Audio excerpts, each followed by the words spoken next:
அன்னதானத்துக்கு lemon சாப்பாடு நம்ம கையாலேயே செய்யறோங்க. அதுக்கு வந்து ஒரு பெரிய வெங்காயம் எடுத்து கட் பண்ணி வச்சுக்கங்க. வரமொளகா வந்து காரத்துக்கு தகுந்த மாரி ஒரு 3 மொளகா போட்டுக்கலாம். கொஞ்சமா கருவேப்பில, நிலக்கடலை போட்டீங்கன்னா சூப்பரா இருக்கும். நிலக்கடலை போட்டாச்சு. இப்ப லெமன வந்து புழிஞ்சு எடுத்தாச்சு.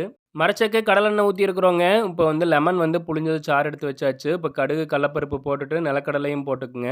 கருவேப்பில, வரமொளகா, பெரிய வெங்காயம்லாம் போட்டு நல்லா வணக்கி விடுங்க. தேவையான அளவு உப்பு, கொஞ்சமா மஞ்சத்தூள் போட்டுக்குங்க. மஞ்சத்தூள் போட்டிருந்தீங்கன்னா தான் லெமன் சாப்பாடு சூப்பரா இருக்கும். 5 எலுமிச்சஞ்சாறு வந்து வடிச்சு ஊத்திக்கலாங்க. சாப்பாடு பாருங்க பொழு பொழுன்னு சூப்பரா வந்திருக்கு. நல்லா எண்ணெய் பிரிஞ்சு வந்ததுக்கப்புறம் அடுப்பு நிறுத்திட்டு சாப்பாட்ட கலர்னீங்கன்னா சூப்பரான லெமன் சாப்பாடு ரெடி ஆயிடுச்சு. நாங்க சம்பளம் குடுக்குற வீடியோவ பார்த்துருப்பீங்க. என்னுடைய பையன் நினைவா வந்துட்டு அவருக்கு பிடிச்ச லெமன் சாப்பாட வந்துட்டு 5 பேத்துக்கு அன்னதானமா குடுக்குறோம். அடுத்த மாசம் வேற சாப்பாடு செஞ்சு குடுக்கலாங்க. இது நம்ம நிகழ்மைகளோட பூண்டு ஊறுகாங்க. பூண்டு ஊறுகாய் வாட்டர் பாட்டில்லாம் வச்சு இன்னைக்கு கொண்டு போய் அன்னதானங்கள் இல்லாதவர்களுக்கு குடுத்துட்டு வந்தோங்க. ரொம்ப மனநிறைவா இருக்கு. நன்றி.